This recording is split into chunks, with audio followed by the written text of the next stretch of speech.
I know what he's capable of because in the beginning, Mr. Prince Charming with his highlight reel that I could bring up real quick on my memories as they come up annually, the trips, the gifts, the things, the what, I know he's capable of it. I know he is, because those first 6 to 12 months of, the greatest love story that you've ever, he's capable of it, but he's choosing not to do it anymore. Yeah. But then you realize everything was a lie. His full weight on top of me, like pinning me down, and then his hands like around, and I'm like lying there. I'm like looking at like black eyes, seething, like blackout drunk type, like no life behind those eyes. I'm like, oh my God, big guy. Now his whole body weight is now like on me, and I'm trying to take a breath and I can't, and it's like harder and harder, and I do that, like the only part of my hand I can move was like this because I was pinned, like that tap, like, okay, like you did like tapping out kind of thing, like in wrestling. So I tap, whatever, and he's like, you think you're tough, whatever. So, and I'm like, and in that moment I looked up at the ceiling and I was like, my boys are gonna find me God, and dead on this bed when they wake up and come running into my room to see me, and that's all I could think is like, they're gonna find me like this. And he says the words, I could kill you right now. He says, I could kill you right now, as he's choking me. What's up, my people? It's your favorite light and boogie in this thing. Welcome to another amazing episode of the Can Be Broken podcast, season 2. Let's go! I'm so excited that it's season 2. Anyways, if you've never been here before, welcome to the show. We got 3 simple goals: to educate, empower, and encourage. We are here to educate anyone who has never been in an abusive relationship, doesn't understand abusive relationships, how you can manipulate it in one, and why you don't just leave immediately. We're going to find out. We are here to empower all of our survivors to stand up and share your story without shame, fear, guilt, or judgment, because you are strong, you are powerful, and your voice deserves to be heard. And to anyone who is currently suffering in silence right now, listen, you are not alone. You're not crazy. Abuse is not normal. Your feelings are valid. And despite how it may look and feel in this very moment, there is always a way out, and we encourage you to safely seek support. So come on, because we got to hop up in this thing so we can rise above these insecurities, release the burdens of shame and guilt, and revive our God-given power, purpose, and passion the confidence way, because we about to light it up. All right, y'all, welcome back. If you have not checked out Sarah's part 1, please go back and watch part 1, because that's a whole different side of abuse. That's the abuse that she was experiencing from her father, who, by the way, is 6'3" and at his heaviest, 500 pounds. Where they do that at? Anyways, if you didn't see part 1, go check out part 1. But welcome to part 2. Sarah is about to dive in. Y'all ain't asked for that, but it's okay, because I'm here for it. You here for it, and we gonna be here for it together. She about to dive into the second half of her life and the second half of her story, when she's experienced so many beautiful relationships until she didn't. Let's get back to the show. It was the 3 of them and the 3 of us, like, you know, for a solid minute. So it was good. That's amazing. Yeah. And then we crossed the threshold. Yes. Into 40 land. So how long you guys divorced when you're what, 38, you said? So I was 37, split 37, kind of 38. We were moving out, selling the house, doing the thing, whatever, finding our new places and stuff. So it's 38 going on to 39. Yeah. Okay. Yeah. And then you're single for how many years until you meet? Not years. I was single for the better part of, say, like 8-ish months before someone from high school slid into my DMs. What? Newly single. Oh, a single mom fresh out of a relationship, looking good. Oh my God. Can we stop right here for a second? Because it just blows my mind. Like, I have a friend, I know people who, multiple women have this story, right? And when you're not confident in who you are, this is nothing against you either. No. When you're not confident in who you are, or because you sound like an I love person. I'm an I Love, love person. I am like maple syrup, I love tea love. sap, sappity sap sap. Yeah. And I know I was never just like hopping into relationship from relationship, but I do love the feeling of feeling like I'm being loved on. And Of I course. do love having someone to pour Oh, this bucket of love on. yeah. It shows me a lot of about a person's, and it can be a man or woman, Yeah. maturity level when they see someone who's fresh out of a relationship and they're like, oh, now that you're single, I'm like, Hey, girl. even Hey. if it was a healthy all the way relationship, there's a lot of decompressing, self-assessing, realigning, straightening, organizing I need to go through. I haven't And even unpacked the boxes in the kitchen yet, and you're coming. Yeah. you like, yo, I heard word on the street is the papers I've been notarized again. Fresh meat. She's available. Yeah. Yeah. So So yeah, I'm like, why are I don't know if it's I just like know. prowlers or the savior complex. It's like I don't need you to save me. What I need is space to manage, Yeah. navigate through this in a Yeah. healthy way. And then once I feel like at least my big toes are on the ground, even if it's not my Right. foot, we can consider. But a lot Right. of people do that. Like they're like, oh man, no, you single? Well, if that marriage never works out, holler at me. Really? Is that what Right. you want? You want Because you've been peeping all along. Just wait. Have you been just waiting for me this to happen? Right. And it's like, every sentence like, how are things at home? It's like, come on. And I said, I've been in situations in my life where like you said, you meet people fresh out of Berlin. It's like you need some Mhm. time. You need some time you're clearly not over this. But Yes. I find this type preys on that Mhm. vulnerable, fresh, Yes. that caring single mom who sees on my socials, how much I love my boys, how much I give and I care. And Yes. like you said, the love lovers, the ones that Yes. love that, went from long term Girl. to long term, knowing that if I play my cards right, Mhm. she'd be invested all in. Yeah. She's not playing the field. She's not looking to date, especially at this age. We're not looking to At go all. on dates. I can feed myself. I don't need to go out Please. for dates. Have Oh, some what's my favorite intentions. color? Yes. Oh, I don't give a oh, ugh. you know. So, I but don't care. I don't care what your favorite Turquoise movie is. rocks. No, I don't care. But there was that weird familiarity where it Mm-hmm. wasn't someone brand new. It was not Right. some, oh, my beautiful princess, let me send you a dowry. Yes. It was not that in my DMs. It was someone I knew. Yes. And we never dated in high school. We weren't Mm-hmm. even friends. He was one grade technically younger than me. We're 6 months apart. Mm-hmm. So one grade younger than me, and just on the sports program, cross path, lots of Yeah. mutual friends, grew up in the same neighborhood, once I moved, whatever. So it was like a comfort in like, Mm-hmm. I'm not starting from like, hi, my name is Sarah, my middle name. Yeah. It was like, oh, hey, but oh, blah, blah, blah. And Yes. then it turns into the how shitty his situation is. And I see you've just been through something similar, and maybe we can help each other and get through it, blah, blah, blah.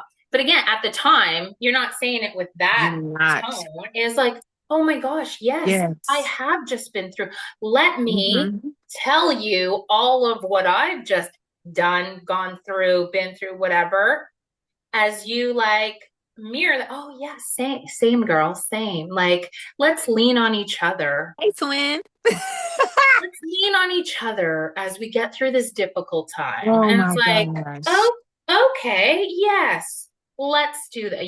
Yes. So, but I was again older, two young kids, whatever, Mm-hmm. thinking like, oh, someone to tell me I'm beautiful, how, Mm-hmm. great to like all my stuff online. It was just like Yeah, it that feels validation good. Yes. that I sought as a teen on the backwards bookend.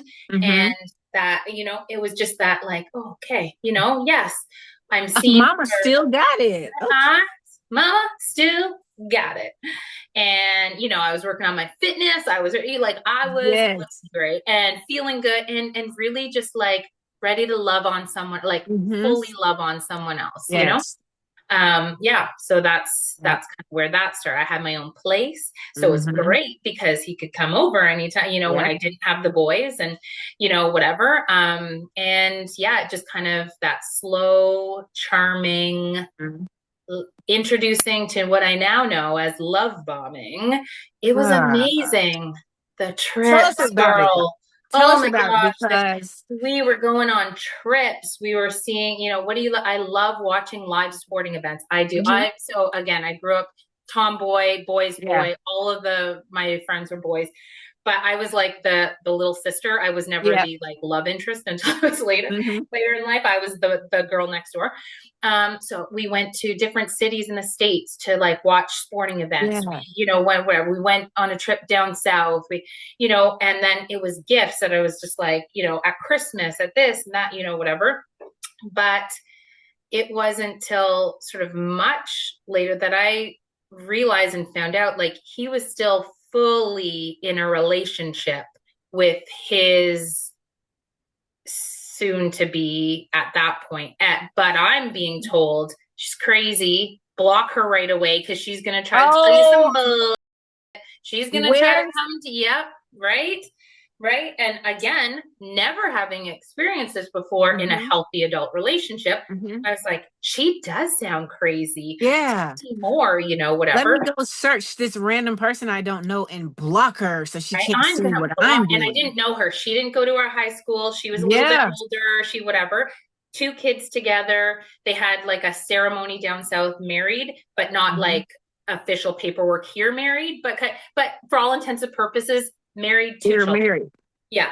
But I'm like, Then he's coming over to my house all the time, like all the time. how? He's sleeping over at so I'm not questioning. I'm Correct. not right. Like, I'm not thinking like, what married woman is letting their man sleep out couple nights a week? Like, Yes. no.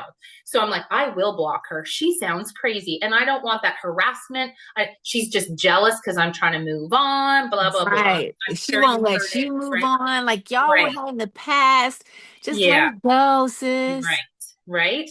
So blocked her, did that, whatever. He was coming over to my house. We were seeing each other. Like I said, grandiose, like amazing time. And he was, I can look at it's like obsessed with me. Everything I did, what I wore, what I did, my gym regime, how I ate, like obsessed. Then to find it was just like the gathering of Yes. information. Yes. And for him to mold himself into my perfect girl, mate. You better paint this picture. Oh my gosh. Yeah.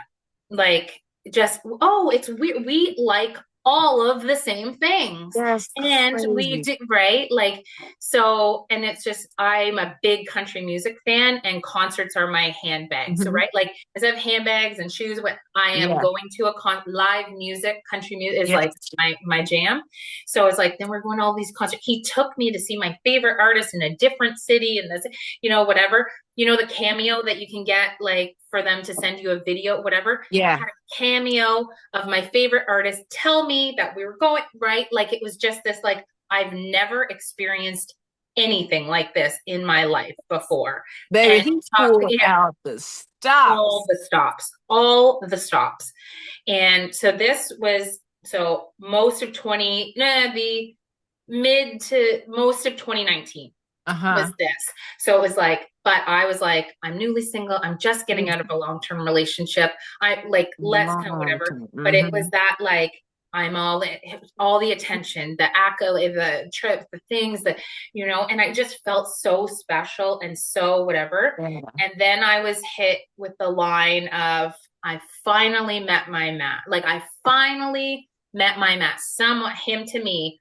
I finally met someone who meets me on this level and that level, and we're very chemistry, in all of this, the word where it's just like, I finally met my match because my ex did X, Y, Z and, blah, blah, blah. So then I'm hearing this being like, well, I'll never do those things because I don't want to be like her because she's crazy.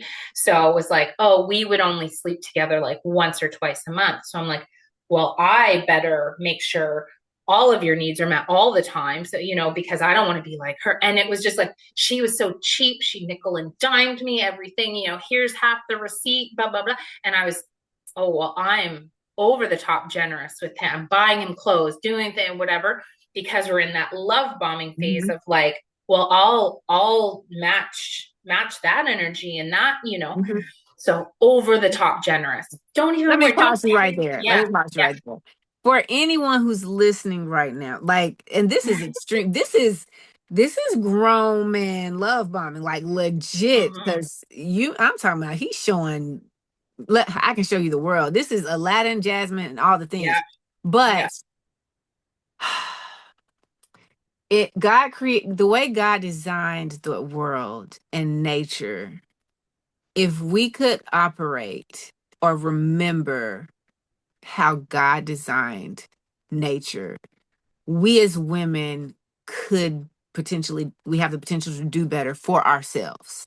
Yeah. And what I mean by that is in nature, outside of humans, the male is doing what he needs to do to attract the female. The female, from any animal that I know of, True. doesn't try to prove herself to him, No. doesn't try to match his Quite the energy. opposite, right? Like, She like, show I ain't me even more. studying you. Right.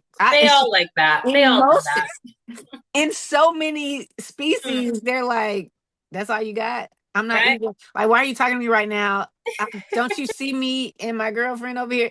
I don't care how Those big your tail feathers are. feathers ain't special. Don't show me those colors again. Those tail feathers ain't special. You ain't You're got a it. peacock. I've seen another peacock. Yeah, exactly. You're so right. You're so right. It's like, meh.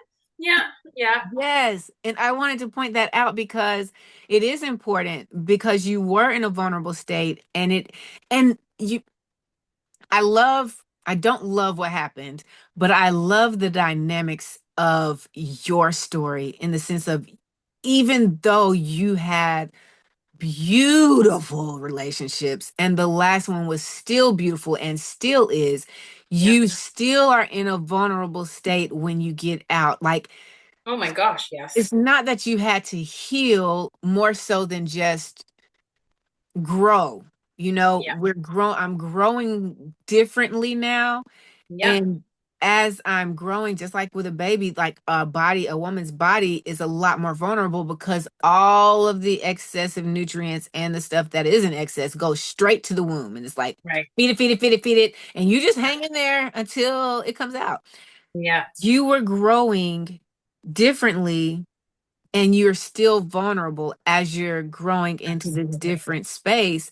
So yes, I can slide in the DMs. Yes, I can love bomb you and you don't know that this is happening because it's like, wow, even after what I went through as a kid, even after seeing that these relationships didn't work out, even after me being in my late 30s going into my 40s, a mom, I'm single, you still want to treat me special.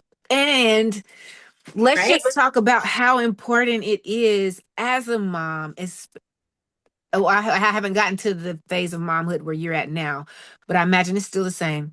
Yeah, As a mom, though, with a 3-year-old, a 5-year-old, or a 4-year-old and a 6-year-old, or yeah, whatever, the yeah. amount of energy that you have to pour into being Oof, the discipline, the yeah. structure, and the nurturer for Hmm. these little people, you can easily be starved of the pour back. Like, I don't need somebody, but I need somebody, because it's Yeah, like, who's going to help meet this need of mine? Because I right. am an affectionate being. I am a loving being. I am a cuddle me being. And I Mhm. have to give all this to you all the time. And I have no one else giving it to me. Right. And then here comes little Mr. Prince Harpo. And Yeah, he's like, baby, I see you. You're yeah. beautiful, even with the kids. I'm Right, here for you. This is what you enjoy doing. Let's go do it. right. Say less is basically how Say he enters less. into your Yeah. world. And you're You've like, said enough. I holy know enough. moly. Let me, yeah. Yeah. And I can't imagine the overwhelming, I wouldn't have, because when you've never experienced something like this, you can't wrap your mind around someone being this devoted to this phase of the foolishness. The work and effort and Money and time. Right?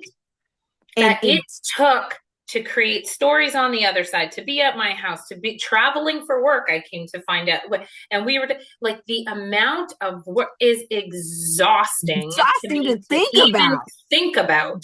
Yeah, exactly. Right. Like, I was like, I am, a mom with 15 tabs open of my computer brain constantly. I'll go snowsuits for next year, blah, blah, blah, blah, blah. And now I am hardening shell of doing the blue jobs at home because I'm on my own. So I'm mowing that grass, I'm shoveling that snow, I'm doing the thing, right? And I'm like, I am completely self-sufficient and doing my own thing as a single mom. I was happily doing my own thing. But then, like you said, I love. And then I was like, oh, Rick, could I find that type of love that I've been searching for my whole life, that you deserve, right? That I just, which I didn't know until just but I didn't felt like I was deserving. Even in the good relationships in between the bookends was like, I don't deserve it because I was never properly shown that I deserve it. But then, like I said, a lot of counseling, a lot of therapy, here we are. Then like, I do deserve it. I do deserve it. I've put in I love so openly and freely and wholeheartedly with my whole being that I do deserve that kind of love back. And it felt like that. It genuinely felt like, here's someone who sees me, hears me, for whatever. I've met my match. I heard the word. I finally met my match. And I'm thinking, I've finally met mine. Okay. Went to the same high school, same mutual kind of friends, this and that, blah, blah, going through the same thing at the same time, and it was like, okay, here we go, so it was like months of that.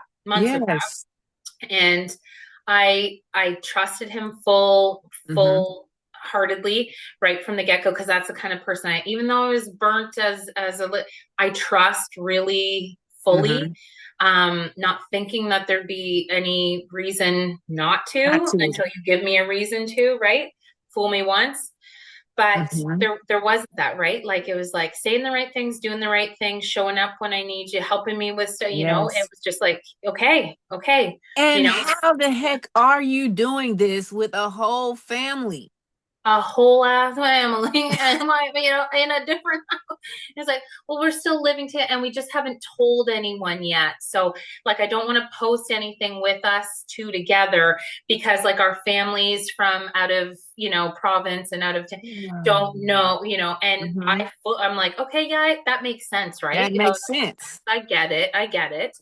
With a whole ass other life, going on behind closed doors, but me not thinking anything. And because I was 100% in, 50% of my time was mom mode. I'm working full time. I'm doing all the things, whatever. I'm not checking up. I don't know what you're got time for that, right? Right. I don't have time for it, nor the mental capacity to be, not that, are you actually at work? Where are you going? Right. And when you traveled for work or when you whatever. But then, like I said, after months and months of that, it got into, oh, well, I can't, come over for Christmas dinner that year. It was like, why wouldn't you be able to come over for Christmas dinner? I'm hosting, my hand's like, whatever excuse it was. And I'm like, look, and again, until you're out of it, you can't like, think, but then, like you said, it's kind of, okay, well, that's weird, whatever. But nobody reached out. I didn't get any, hey, girly, to warn me, to tell me anything, whatever. So I went on my merry little way. And that was, like I said, the rest of 2019 into 2020. Dang. And then COVID hits. The world shuts down. The world shuts down. He, in that time, I guess, finalized and split finally with whatever, moves 8 houses down the street from me. And then, like I said, it's COVID times. I unpack every box, decorate his whole house, order all his stuff for his new play, blah, blah, blah. And it's like, so he's down the street where then our kids could meet organically on the street, because at that point, I told him day one, nobody is meeting my boys until I'm like fully solid, more than 6 months dating, that I know that they're like a fixture in my life before they're meeting my sweet little boys. So he knew that, but it's like, if he's down the street, kind of keep an eye on what's going down 8 doors down. But also the kids, the thing that, whatever. And it was like that, like, I'm just going to insert myself sort of, Yes. but I, at the time, was like, this is amazing, because now you're down the street, right? So all the flags, baby, all the flags coming out right now, because it's just so I much. see it. Yeah. Now we see it. Now Because who in, like, on this side, it's like, why are you moving on my street? All these houses for rent, all for like cities, and you moving on my street, right? But I was like, this is great, because now you're down the street. Now we can, whatever. So then it got into, the kids did meet. We had 4 collectively, all 1 year. So we had a 2013, a 2014, 2015, 2016 kid. He had the oldest, youngest. I had the 2 middle boys. So we had blah, blah, blah. So it was me and my 2 boys would be going down there, hang out, play dates, dinner, whatever. Him and his 2, I was cooking, I was doing, whatever. And they became friends, like, on the street. And then we only had our own little bubble. So in Ontario, it was like shut down, yeah. COVID times. And then we had like 24/7 together as our like little kind of blended family at that point. And definitely a blended family. Because at that age, they are 9, 8, 7, and 6. Yes. So it was like, they're getting to know each other, whatever, getting very close, very quick, where normal circumstances, it wouldn't have been that much time together. They would have been in school. We would have been at work doing our thing. And, a couple play dates after school, that kind of thing. But we were now together 24/7. So you really, it was like microscope, fast forward, everything was kind of happening. And I was like, you just went from like, so on and off relationship, 2 kids, 15 years with this person. So 15 seems to be, so he was together 15 years with his, on again, off again, on again, off again, on again, now knowing the reasons why.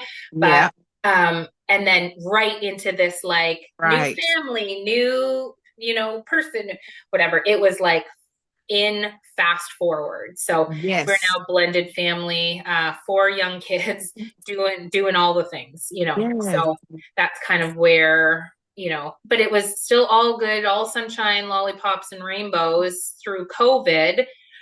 But I was finding I'm now cooking for 6, cleaning up for 6, doing all the buying for, his kid, my kid. We wanted everything sort of even, right? And I just found, again, my generous soul, my heart. I was like, I'm doing a lot of but I knew that's kind of what I signed up for. And so I was just doing it. I was happily doing, whatever.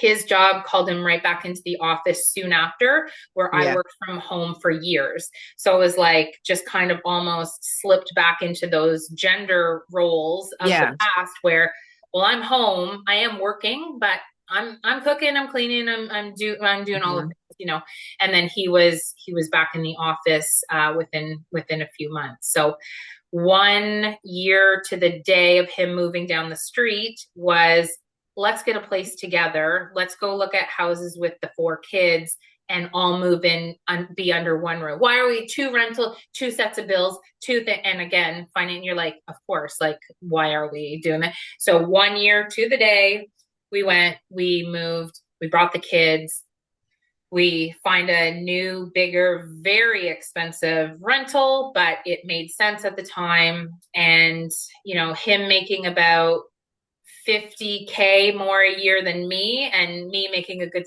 we were good, but we went into that, everything 50-50, right? It's you and your 2 kids and me and my 2 kids. So 50%, 50.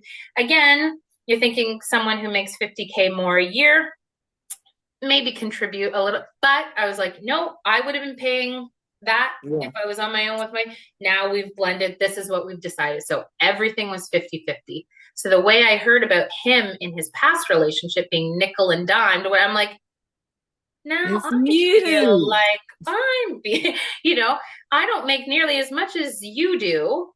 So you have all kinds of disposable income, and I'm now Disposable. spending every dollar for the kids, for the house. And as a woman, it's like, we're buying the decor. Oh, we need, paper towel. Okay. Yep. We, Yep. oh, there was one girl in our mix of three boys and one girl. I want to get her some cute stuff for her room, whatever. Where dads, they're not thinking that. They don't care. They want to look like a good dad. They don't care that they're a good dad. They want to look like a good dad, right? So it was like Girl. keeping up with the Joneses, but with my wallet. Yeah. It was if that's what it, but if he could control sort of me spending all my money on the family, Yep. that left him with all kinds of disposable income Mm-hmm. to do his thing, to whatever. So I would say the mask slipped around 6 months into that, moving in together, like really blending, because he Mm-hmm. sold, I was sold. We're like, okay, whatever. Yeah. I sold half my stuff from my head because it's like we don't need duplicates of Mm-hmm. whatever. Let's do that. So we sold, and I have to say those first 6 months, it was good. But then it's like then there start retrospectively, like the weekend we moved was May 24 weekend here, and he booked 3 tea times for the weekend that we were moving into the new house. So May 24, you're thinking we have the whole long weekend to unpack, set up the house, do the thing. Not just Saturday, not just Sunday, but also Monday. So the 3-day weekend that we had to unpack and set up the house and get it right, 3 tea times for golf. And that was my like, okay, like, you're going to be here with his kids and my kids Mm-hmm. and unpacking a whole Mm-hmm. house by, oh, okay. So that's what's happening. So then it started to shift where Yeah. it was like, you can do that and I'm going to do my own thing. Yes. So I was obviously upset, and I was like, you can't, one tea time for the weekend. We're like, what? It's opening weekend and it was just COVID and now we get to golf again. So, it's like, oh my gosh. So golf was a huge point of it, but you have to also keep in mind he was playing his own hockey during the week. He was going to every local hockey game that's here, every local football game that was here, and now it's golf season. So I'm left at home with his children and all that.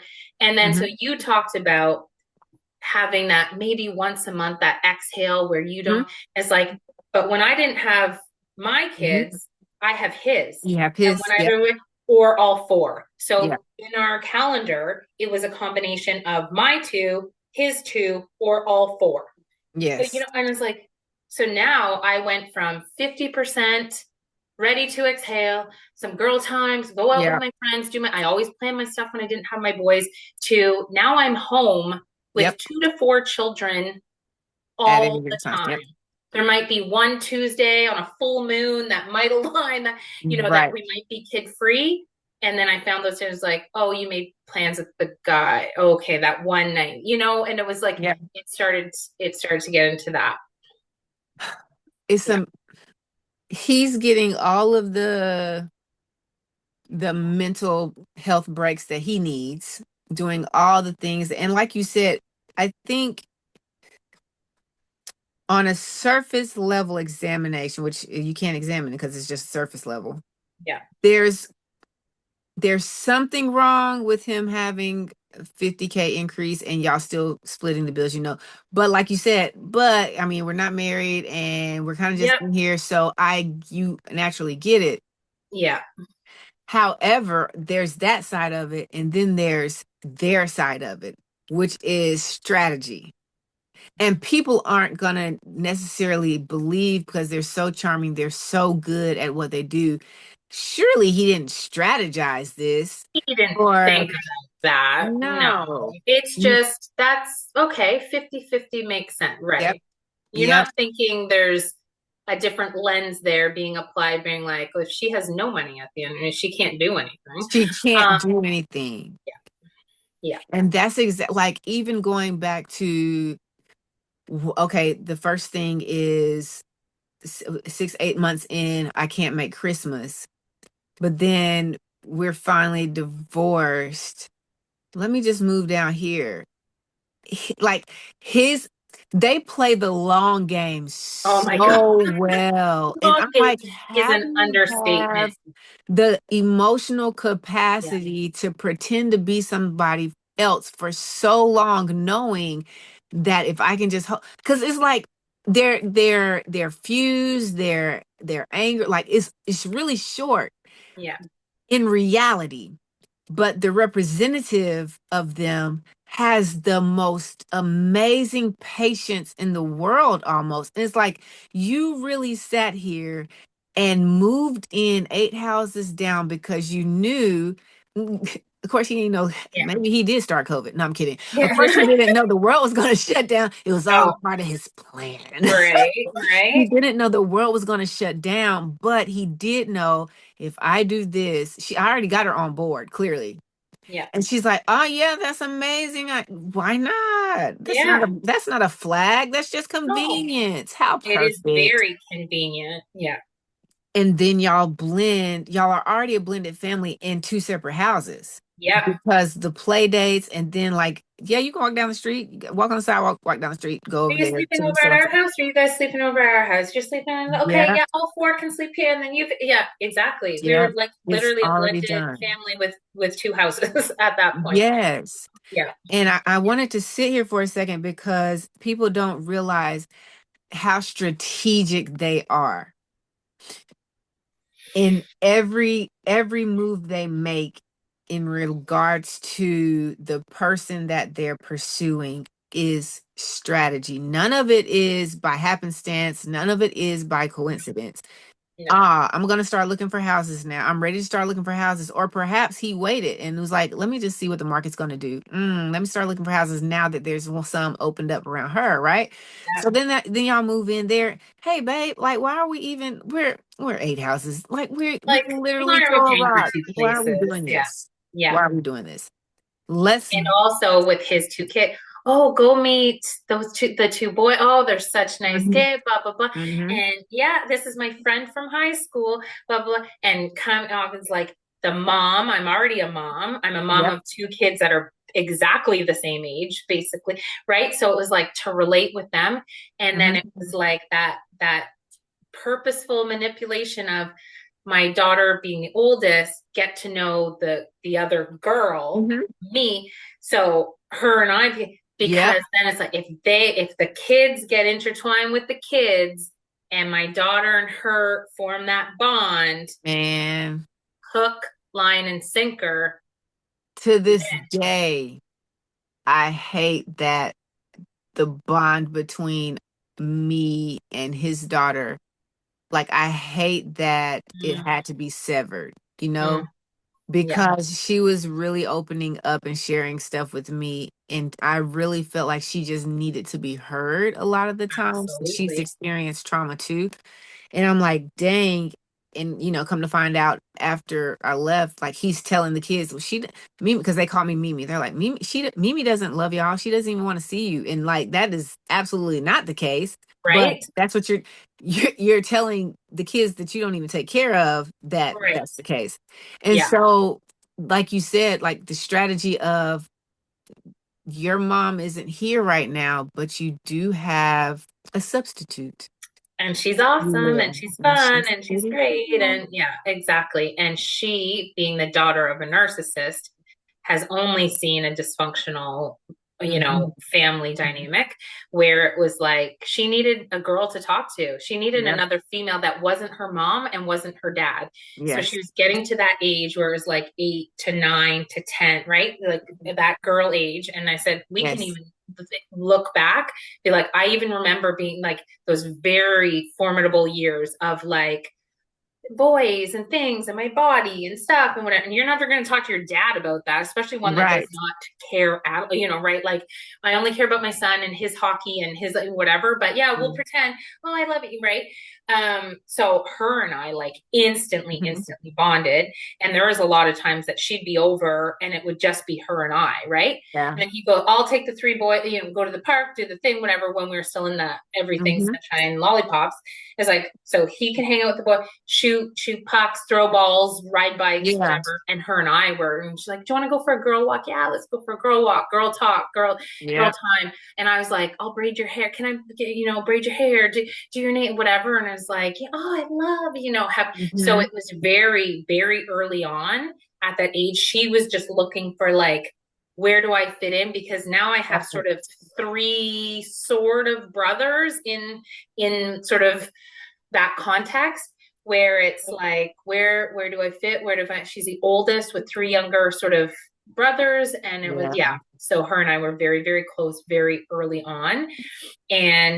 But it was the blending of my children that still hurts, where, like you said, it's not only the severance of that relationship with his two kids. I was their stepmom for 5 years to overnight never seeing them ever again. And then being told, oh my gosh, Sarah wants to break. She didn't want this family anymore. She's the one who, right? And God knows what else that they've been told. They went from one destroyed household then to a blended new. Now I have brother. I love him, but she'd go to school. All of them. It's like my three brothers, blah blah blah, and my stepmom, and it was my boys getting so attached to two other kids their age, and vice versa. Now they're like, okay, well, we have two other kids, whatever. The two olders got along great.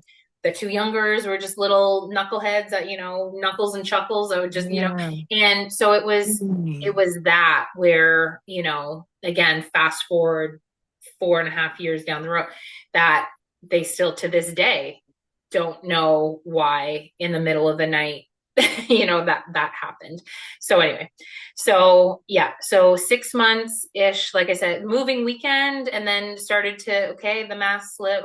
Start to see cracks, you're doing a lot more on your own.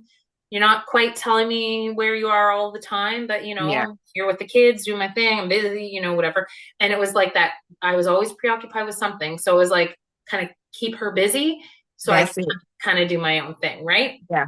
And then, like, don't question. Of course I'm here. Of course I'm doing that. Of course, whatever. And then it started to get into because the world opened up again. You'd start seeing friends, doing whatever. It got into the like, well, I haven't seen my friends in so long, so I want to go hang out with the boys. I want to go drink. I want to go party. I want to, whatever. I said, you're a 40-year-old dad. Like, what are we partying, and not coming home? Crashed on this buddy's couch, whatever. And because I was all in, and I was always home with the children. So it was, I had my, one night a week softball still that I would do on the nights that I didn't have my own boys. Yeah. But that was pretty much it. And I found just like my free weekends were less and less free and more and more. Yeah. I was always preoccupied with something. So got into the like, where were you all night, or wait, whatever. And then for me, it was that very predictable manufactured argument right around Thursday evening into Friday mornings, something out of nowhere. Where I'm the good little soldier, wifey, all week, kids, cooking, make sure, everything's perfect, everything's fine, you're pleased, everything, the kids are good, you're whatever. Thursday night into, Friday, almost like clockwork, I could set my watch to it, where it's like some argument about something completely random. This one time you did that, do you remember when I'm like, what the hell are you talking about? Like, I don't even, right? Yeah, it's because you never listen, you don't remember, blah, blah, blah, blah, blah. And started that, like, you're crazy and you're not remembering it properly. And, whatever, why does it matter? Why are you so jealous and insecure where I am? Blah, blah, blah. I was like, oh my God. And then I was like, the fights that would start. Yeah. So then you're like, well, I don't want to bring that up again, because if I bring that, I know what happened last time, right? And again, it's all that purposeful manipulate in terms of like, if I make this a really big deal, and a huge fight, whatever, Mm-hmm. she won't bring it up again because she knows what, whatever. Yeah. And Friday after work, so he had started this compressed schedule that Fridays by 1, they were done for the day, longer Okay. days, Monday through Thursday. So Friday by 1, then he'd be mad and Yep. stormed off somewhere, Yep. sometimes for the whole weekend, often until, the Sunday night or whatever. And it was just like, then all of a sudden I couldn't get a hold of him on phone, on Messenger, by text, Yeah. and then it was like started that where I'm like, oh my, but again, still not physical, nothing physical Yeah. up until, there were some fights or some heated fights, and there was a couple of kicked in bedroom doors and things and whatever, but it wasn't like physical, Mm-hmm. but it did begin at that house where it was like he forgot his phone one time or something, and he left, and I had locked the doors to go to bed or whatever. I can't even, like, you think back, it was all just like such a blur. But Yeah. there was one time, because their phone is their most precious, valuable source of supply, of communication, of Mm-hmm. whatever, except he wouldn't share his location anymore with me, and then his password was different, and whatever. So anyways, he forgot his phone, and I had locked the door, and we had gotten into it. Mm-hmm. So he was doing his storm off routine, but then he forgot his phone. Right. So I locked the door, closed the thing, whatever, was like, okay, whatever. Yeah. And then I wouldn't let him in through the front door, and then he ended up putting in the garage code and kicking in the locked garage door, Mm-hmm. pushing me to the ground, thinking I like had his phone, like, what, who are Right. you talking to, whatever. And I was like, I didn't even like know it was he. But anyways, pushes me to the ground.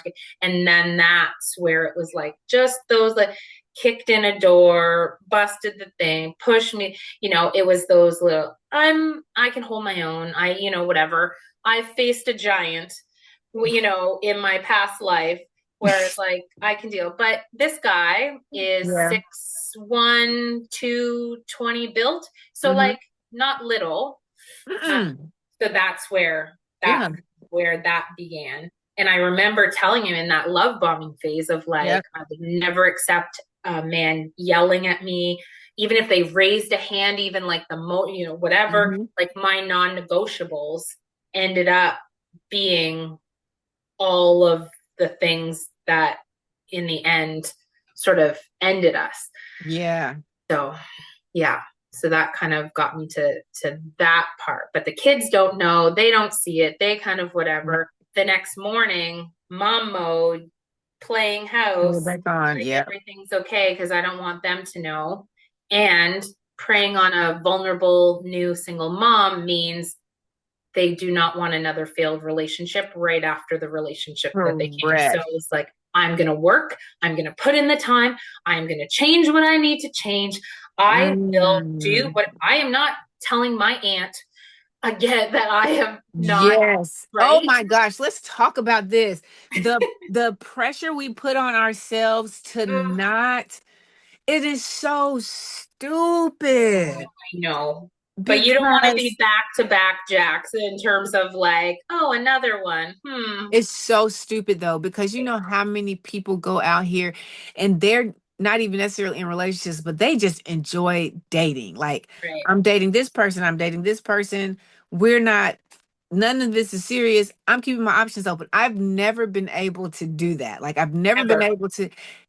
And Yep. I feel like there's a level of freedom with that because it's like I'm not forcing myself to tether down to you, but I am actually giving myself space to see what else, like to actually see what is out here. And For if you sure. happen to stay as the tide goes up and down, good for you. If you don't, bye bye. Yeah. So with you saying that, like, is so real in a sense of the pressure, the unspoken pressure that we can put on ourselves. Because I stayed, like, I should have never been in a relationship with him. And I stayed because he had met friends now. And I didn't want, I don't even know I why I cared know. about what they thought because they don't care. But you do care because you're like, oh, I know the last one didn't work out, and now I'm a single mom Yeah. with 2 kids and blah blah blah. But this one's different. And in the love bombing phase, You've told the highlight Yes. reel of all highlight reels. Highlight reel. Let me, if I could write my Prince Charming, he checks every box and an annex full of other boxes I didn't even know I wanted until, Oh my God. now, right? So you've told the trips and the gifts and the things Yes. and the blood and Yes. the cute, oh, 4 kids. Yes. You have told the highlight All of reel it. to Yep. all your friends, all your family, whatever. And Mhm. you're like, I did not have that in my ex. Look at what I Mhm. landed myself now. Now I'm in this relationship. I feel so loved, seen, blah, blah, blah, blah, blah. So but it's Yes. also all part of the manipulation because Yes. they know they've met your friends and your family. He's in my sister and him or blah, blah, blah, Right. and you start intertwining Yeah.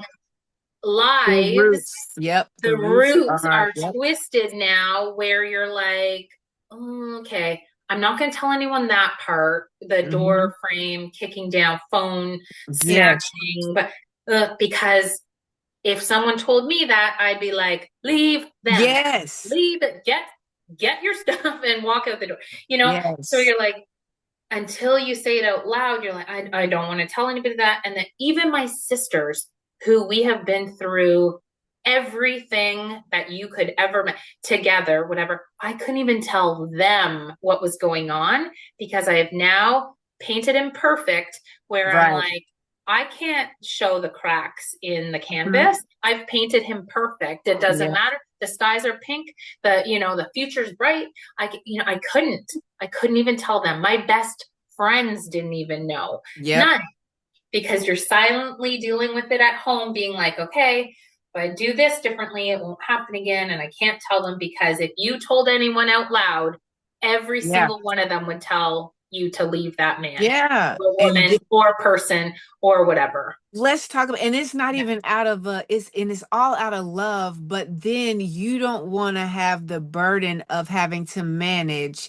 Let's not even consider the emotions of the children that you have to manage. Oof, You don't want to have the burden of having to manage yourself, trying to manage that other person in this relationship, and then now having to turn my back on you, still trying to manage me, but juggling all of any of the friends that you shared this with, knowing that they're going to be like, you don't need to be there. girl, Yeah, but like, what like, are you doing? it's too Yeah. much. It's Ugh, and that's another reason that a lot of people don't understand. Like, why don't you tell people? Because I have set this stand. I have made y'all think this. I thought this. Now oh, I look like a fool. And then if I tell you and I'm not ready to leave yet because I'm with you. Like, I'm the Sarah, sis. Listen, yeah, I yeah. get it, because it's like I need to prove to you that I am worthy. I need to prove to you that we can make this. Like, I Yes, don't want it to be. I don't want to walk away from something because I didn't try, right. baby. Because Let me say, I've tried my whole life. I will make this work, God whatever it darn it, takes. you I better will. stop it. Yeah, yeah, Don't, if you don't try anything in your life, don't try to make a relationship work that is toxic. You hear me? yeah. Let it And if go. you're not walking out that door, you have to crawl with your tail between your legs to be like, oh, we worked things out again because you're in that cycle. You're Yes. still in the spin cycle of Mhm. insanity where you're like, you're not quite ready but you want to leave, but you can't leave. But like you're Mhm. in it where you lie there at night looking at the ceiling being like, what is Yes. my life? Oh my What God. is my life right now? Girl. Is this what I'm signed up for? So yeah. So fast forward, I would say, another sort of year of that, Mhm. whatever. And like I said, it started the not coming home, going away, blah, blah, blah. Probably what he was doing in Tibet when he was coming to see me and staying Yeah. over and, whatever, not to the same frequency, but enough that I was like, whatever. But 4 kids working full time, homeschooling at the time because they were Oh Lord. homeschool in Ontario for quite a while. Like, e-learning from 4 laptops and 4 different parts while Yes. I'm working. Like it was just insanity looking. Yes. But we made it through. We got through, and my little, troop of soldiers were helping out, doing the things. And then it got to the point where the fights were more frequent, Mhm. the name calling, the blame game, the financial stuff. We said 50-50 on groceries. I just added up all my receipts since we moved here, and I'm $2,000 more in groceries than you are. I'm not giving you a dime, blah, blah, blah. I get you.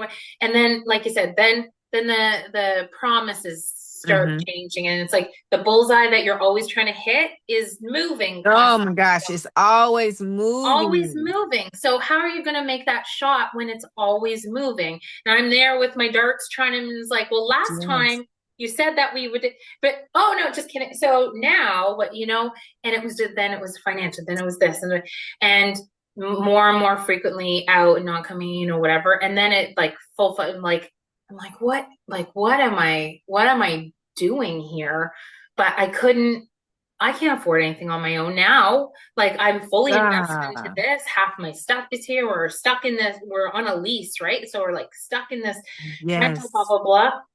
And I was like, besides the odd tussle here and there, it was like, it's not always like hitting me all the time, because I've been Mhm. through worse. And I just kept rationalizing Rational. everything from 15-year-old bone rack me walking with my grocery bag, being like, well, I've been through worse.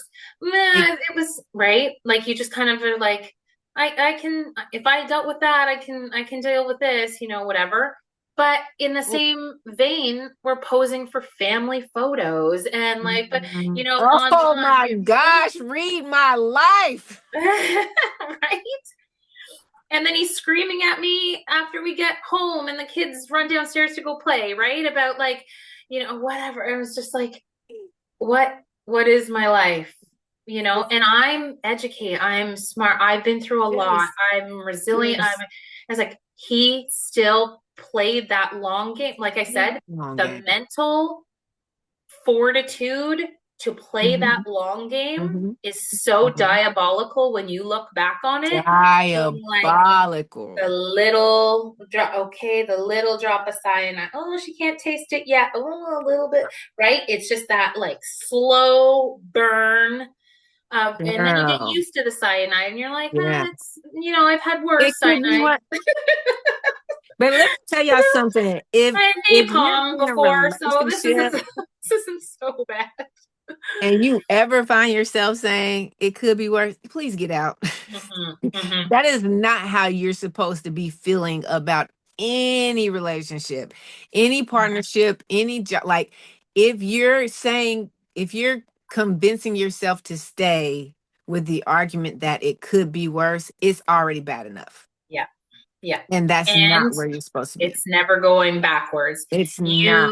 You put that, you squeeze that toothpaste out that tube, it's not going back in it. You're not It's like, okay, well, it could, again, if you haven't experienced this, you think, okay, well, I know what he's capable of because in the beginning, Mr. Prince Charming with his highlight reel that I could bring up real quick on my memories as they come up annually, the trips, the gifts, the things, the what, I know he's capable of it. I know he is because those first 6 to 12 months of the greatest love yes. story that you've ever, he's capable of it, but he's choosing not to do it anymore. Yeah. But then you realize everything was a lie.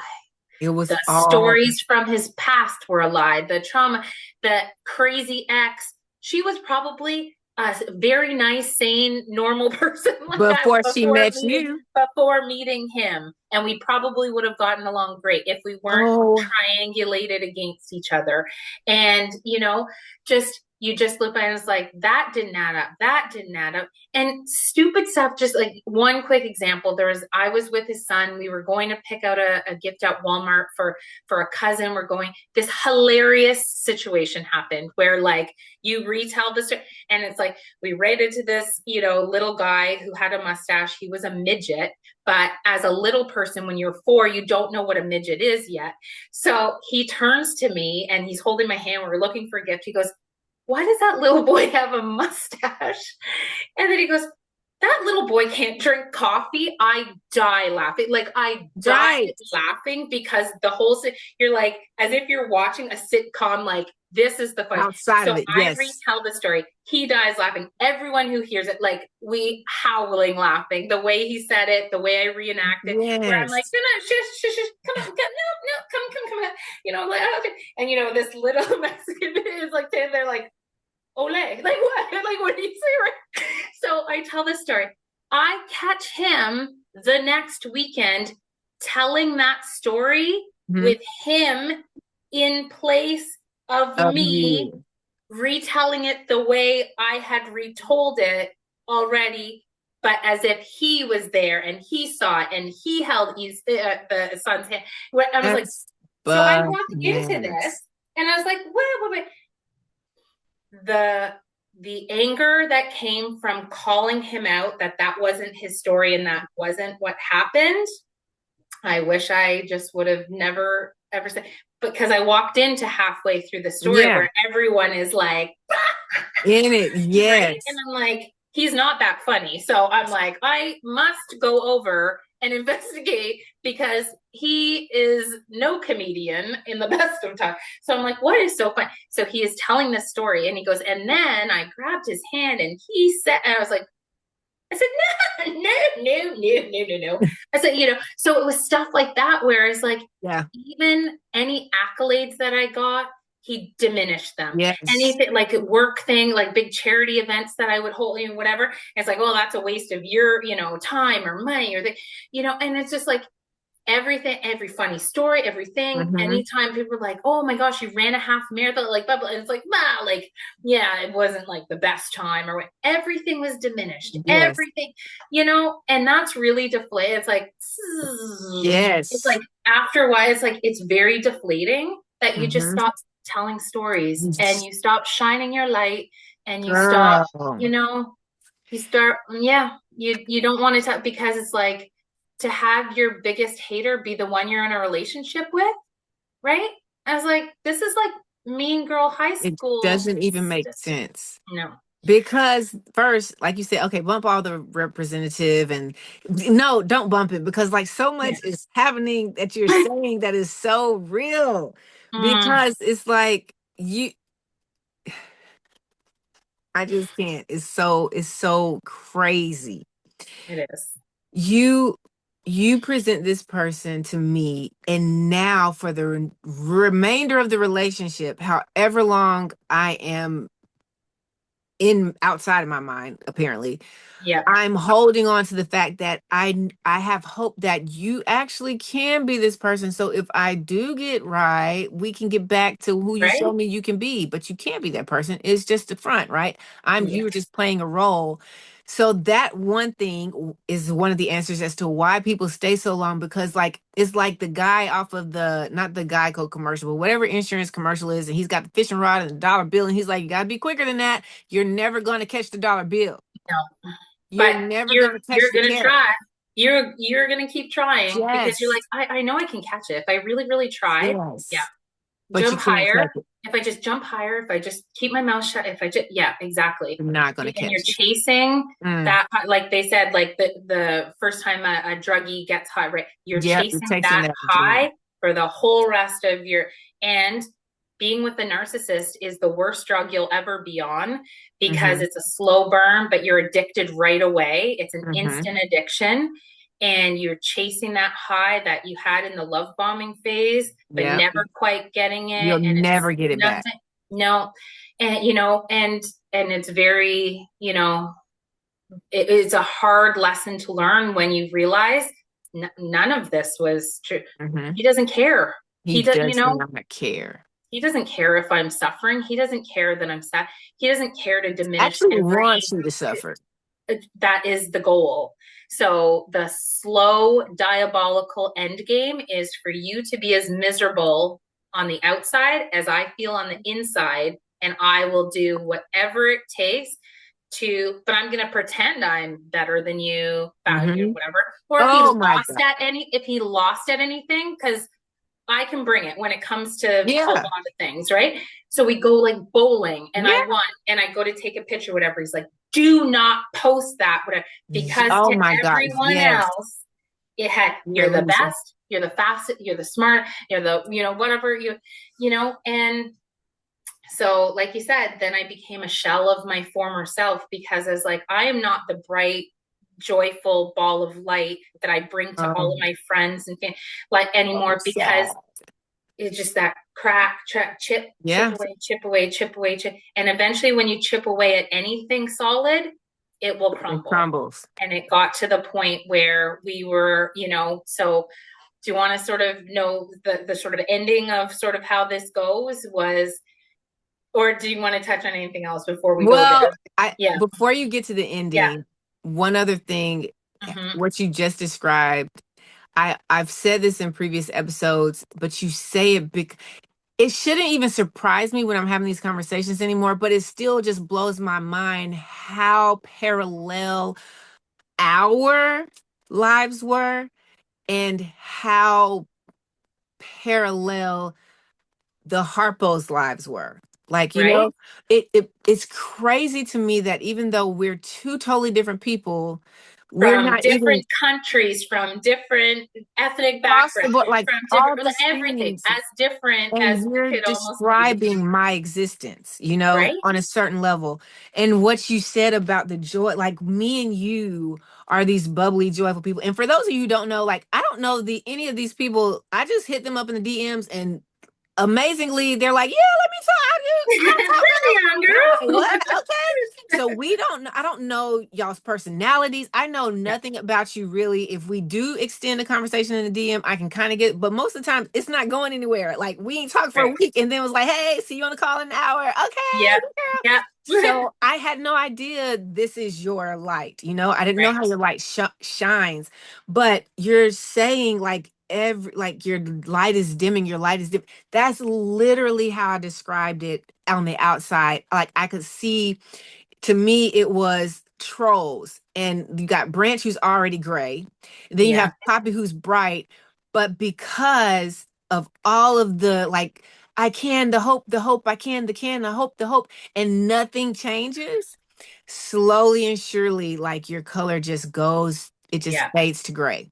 It Yeah. fades to gray. And you literally just said that. And while you're talking, I'm like, oh my gosh, she's Right? reading my script. Why did we both have to go through this? Isn't And it it's so crazy how it's sickening. like they printed 1,000 copies of the same Oh, script and handed it out to every piece of yes. PLS that whatever, and been like, this works, try that, what? Try this. And then Play how it. since grade 7, grade 8, they've been practicing their Mm-hmm. different whatever. Oh, that Mm-hmm. worked on. Okay, that didn't work. Okay, Yes. change out my program. But then, like you said, we've never met before, never talked before, blah blah blah, have completely different lives, but how similarly Mm-hmm. he was to how, what, but they seek out the joyful, bubbly, Yes. but who's the cook, the cleaner, the joy, who has all the friends, who has the Yes. accolades, who's the, Yes. whatever, Yes. because Yes. those are all the things that they will never be. And they seek out, what am I lacking? I'm not funny, I'm not outgoing, I'm not generous, I'm not whatever. So you know what? Read my I'm script. gonna find you who, okay, so I will never possess any of these things, but I know you do. So put us together, plug socket, Yes. yeah, it's And why even? Because it's not like they're getting with us to experience it and enjoy it with us. They're literally getting with us to put a hole in it and just watch it drain out.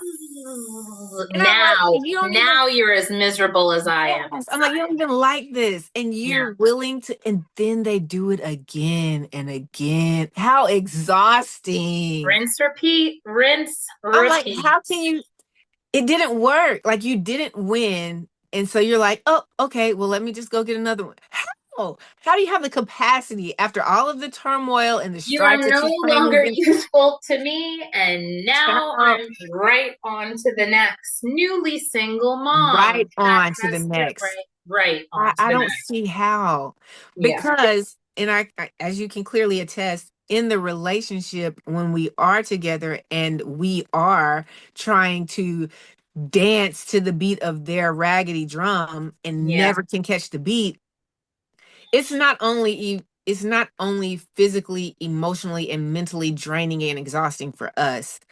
It is on some level exhausting for them because we're never going to get it right. And now you have to exert extra energy to be angry all the time All or the to pick time. a fight or to explode. Like that takes a lot of energy. Yeah. And then you're like, dang, okay, well, let me just go find another one to start.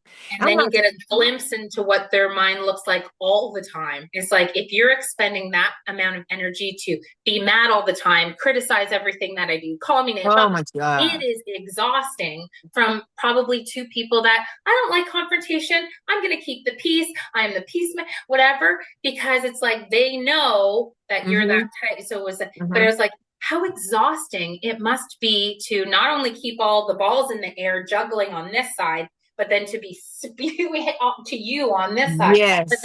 But then the biggest part is pretending on the outside that they're this charming Yes. dad and great guy. Oh my Right? gosh. Think about how exhausting that would be. And no wonder they can't keep that up. Nobody can keep it up, Right. you know?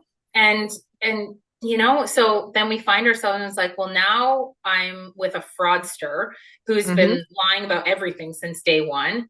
I am now, I don't look the same. I don't feel the same. I don't Oh my act God. the same, whatever. I look back at pictures, the month that we broke up, and I was like, what in the like, girl, you know, but you're just exhausted because you've been in fight, fight, Yes. fight, fight, flight or fight, fight, Oh my for gosh. all day, right? That when it finally ends and, you know, you're still on edge for things Yes. and you can put, but it's like that takes a toll on you physically. And I've always felt tired. I always felt sick. I was always, but then you're criticized for, why don't you get up and put yourself, why are you always in bed? Yes. Why are you so tired? Why aren't you doing it? Right? And it's like, oh my God, there's no winning. There is no winning There's this no game. winning. You are in the worst game of your life that you will never win because the rules keep getting rewritten. And, you know, anyway, so I'll just kind of wrap this all sort of in a bow. And there is a happy ending to this story, ladies that are listening. Listen. Even in your 40s, even with two kids, that so it ended in terms of it got to the point, constant bickering, all the things, financial stuff, pressures. I was, you know, pissed with him 24/7 because it was always literally always something. And then these elaborate made up stories of, you know, whatever, nothing made sense. I asked for receipts. He couldn't find, you know, whatever. Yeah, it was just like, and you're playing private investigator 24/7, which also takes a lot out of you physically and mentally, where it's like, well, he said he was going to this place, so I'm going to check in with this friend. And then if you were at that party, well, the neighbor would have seen you and blah, blah, blah. Like it was just this like, you know, like you had, you know, when those crime scenes, okay, if I take the red rope and like the string to talk, and I was like, nothing's making sense. Nothing's, you know, whatever. So all this to be said, last day that we're, you know, technically we divide and conquer, all four children. Okay, I line up a babysitter. It's my good friend's birthday that night, but he had made plans also to, in the mid-afternoon, go to a football game with his buddies, which means drinking all day, putting whatever in his head that he's offered or handed and whatever for 8 to 10 straight hours. So I said, you just have to be home by 11. The babysitter just needs to be relieved by 11 o'clock. It's my friend's daughter who's coming to be. I've lined up the babysitter. I've set up the thing. I've fed the kids. They, right? Everything's set. You just have to physically Uber your way home and be home by 11. He left at 2:30ish in the afternoon. So plenty of time. Party, drink, football game ends at 8, you know, whatever. Lots of time. Just be home by 11. I get myself ready. The babysitter comes. We do the exchange. The kids are all good. I go there. 11 o'clock comes. I'm there. I have my phone, but I'm like with my friends. We're out at a, you know, at a party together. And then, but I'm like always in mom mode, like making sure my boys are okay, whatever. So then my phone's ringing, whatever. And it goes to my, I'm like, oh, that's the babysitter. And now it's 11. And it's like, my dad said he was picking me up for 11, you know, whatever. So I answer and I'm like, I can't really hear, you know, anyways, my dad's here to pick me up. He is not home. You said he'd be home to relieve me. I gotta go, you know, whatever. And I was like, oh my gosh, like, you know, let me try to get a hold of him. He's supposed to be home. So I call Harpo over and over and over repeatedly. No answer, no answer, no answer. So now he's MIA. And this isn't the first time. It's not the sixth time, but you know, it is what it is. I've been at my party for only a couple of hours at this point. It was supposed to be my sort of one night where I actually, whatever. So 15 minutes, can't get a hold of him, whatever. I'm not going to have her waiting at the house. And her dad, who I know, who's a good friend of mine, who's in the driveway to pick her up.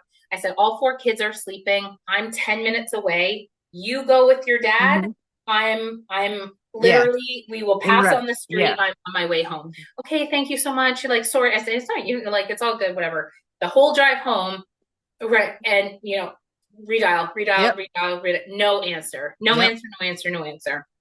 I'm livid. I was like, this is my one. I'm all dressed out in my hair. Whatever. Out with my friend. Fine. Like, just getting ready to like exhale, have a good time with my friends. I've been home with the kids for months, it seems, at this point. And he doesn't come home. Knowing, well, if I don't go home, she's going to go home. Right? Yep. Yes. So he goes MIA. I go home. I'm home by 11:15 or whatever. And then I'm calling, whatever. Hour-ish later, his buddy picks up, his best buddy since high school, cover for him, tell a story, whatever. Oh yeah, he's here on my cat, like that friend. Yeah, he's here, but he's passed out and we can't wake him up. Of course. Like, he's a 42-year-old dad who's been like, what? So I am livid. I was like, what? Like, I can't. I said, don't even bother because I'm home now. My night is ruined. I'm not going to go back out if he shows up. Plus, he's in no state to, if something happened to the kids, whatever. So I was like, it is what it is. So he gets dropped off in the laneway about probably 2 hours late. So close to 1-ish in the morning. I am like seething mad. I rushed in really quickly that I left my purse in the car. So I see headlights come in. I come out to go out to my truck to grab my purse to come back in, still dressed up from the night, just like, so it's his 2 friends, a married couple. She was the DD picking up her drinking husband who was out all day, but like friendly, fun drinking husband. And my is lying down in the back seat incapacitated. Couldn't form a word, like couldn't speak, that kind of like, I'm like, and I'm so mad. And it was like, so he rolls down the window. The friend is like, I'm so sorry. Like, but I'm like, he is a grown adult. You do not have to apologize for him. How many beers did you put in your face? Whatever, you're here. Your wife got a hold of you and picked you up just fine. This. And I was like, then I'm like, look at what a degenerate such a degenerate right now. I had a night out, blah, blah, blah. So we have this exchange and then whatever. I go in, close the garage, lock the front door, whatever, as he's trying to get up. I was like, I'm having nothing to do with this, whatever. He can, on the ring cam that we ended up having to show later on, but he's like stumbling to the door, couldn't, just that state. Like, I don't even want him home at this point because I know what I'm now going to have to deal with when he walks in those doors. Once the friend pulls away and nobody's in earshot, I know what I now have to deal with, right? So he stumbles in, he comes up to whatever. So I'm upstairs, I'm getting changed out of my dress, my heels, my whatever, from the party. I'm getting dressed and he's like, just, when you're like drunk and coming up that all 4 kids are 10, 15, and 20 feet away from us. And I'm like, shush. Yeah. I'm like, you're going to wake up the kids. And if you wake up the kids, you're dealing with them. Like, whatever, getting them back, whatever. We have good sleepers. They didn't wake up. He comes in, whatever. I'm like, close the door. Like, stop. Like, and then he starts with you're just like a cheap baby. Right. Like, just I'm like, just stop. You're not even going to remember this tomorrow. Like, I don't want, he's like, it's because you didn't want to pay for the babysitter. You cheap BITCA. Like, what? I was like, what are you talking? I lined up the babysitter. I paid for I was like, what are you cheap? Blah, blah, blah, blah, blah, blah, blah. So it goes on, whatever. Closes the door. So I go to turn on the TV to be like, to drown out something. I'm like, just stop. So I'm changing. And now I'm like completely undressed, Mm-hmm. whatever. He starts like trying to like get her, whatever. And he's like, we're not watching this or whatever. The TV wasn't even illuminated yet. So nothing was on. I didn't put on like Housewives or something. I was like, there's nothing even on anyways. He goes, we're not watching this, blah, blah, blah. So I take the small little Roku remote, which is the size of like a candy bar. I toss it to him and I'm like, so I'm facing this way. Like, I'm like, here, just put anything on. I don't care. We're going to bed, whatever. Yeah. And I guess the toss backwards with my left hand, it grazed his shoulder, the candy bar sized small remote, grazed his shoulder, his 6'1", and he just snapped. Like eyes went black, snapped, just like I've never seen anything like it before. I've seen him mad. We've gotten into fights, a few tussles here and there, but like nothing like I've seen. He starts like foaming at them, like seething mad. Like, yeah, so he turns like, you think you're a tough guy? You think you're a tough guy? But I was like, no. I could not be more vulnerable. I am now nude, my face on the bed, like, over and he just like lost and he comes over, he's like, you think you're tough, and then we start kind of, I was like, no, like, like I don't think I'm tough. I'm like get away from me, whatever. Anyways, he ends up like pinning me down on the bed, whatever. I'm trying to get loot, whatever. He's dragged his full weight on top of me, like pinning me down, and then his hands like around and I'm like lying there. I'm just like looking at like black eyes, seething, like blackout drunk type, like no life behind those eyes. I'm like, oh my God, big guy. Now his whole body weight is now like on me. And I'm trying to take a breath and I can't. And it's like harder and harder, and I do that. Like the only part of my hand I can move was like this because I was pinned. Like, that tap, tap, tap, like, okay, like you did like tapping out kind of thing, like in wrestling. So I tap, tap, tap, whatever. And he's like, you think you're tough, whatever. See, and like, and in that moment, I looked up at the ceiling and I was like, my boys are going to find me. Oh my God. And dead on this bed when they wake up and come running into my room to see me. And that's all I could think is like, they're going to find me like this. And he says the words, I could kill you right now. He says, I could kill you right now, as he's choking me. And I was like, yep, you could. Like I was like, you could. Like, I am seconds away from losing consciousness and, whatever. And I was like, whatever. And then I'm struggling. I can't struggle anymore. I can't do anything. I'm, whatever. I'm like, oh, whatever. And then he's like, didn't think so. Like that I wasn't a tough guy. Yeah. Grab my phone, run into the bathroom, lock the door, call 911, do whatever. He's laughing maniacally on the other side of the door because I'm trying to get out the words, I'm calling the police, but I couldn't because he had right? So I'm like, I'm calling, and he's like, so I'm like, you're not that blacked out. If you had the wherewithal to get in, to get upstairs, to do the thing, to, whatever, like, whatever. So he starts getting, I think he had just like taken off his belt or, whatever. So he starts getting redressed because I can hear that, that belt noise when someone's or whatever. I'm on the other side of the door locked and I'm like, I'm calling the police. And that was, my brain was like, this changes today and forever. Like, there's no coming back from this. There's no like, oh, you were just drunk. Like, so I call them frantically. Like, I'm trying to, I was like, though, in the moment, like you can't even, I'm like, what numbers am I whatever. And it's like you're watching yourself almost like in sort of like a weird, and he flees out the back door as, an innocent person would. And I call, they tell me to go outside. I think he's still in the house, so I don't know. 4 kids are sleeping across the hall. Now I'm like, mom mode, thinking like I can't leave them if they want to take me to get looked at or assessed or whatever. I'm not leaving my children here, whatever. So they show up. He's nowhere. They search the house first.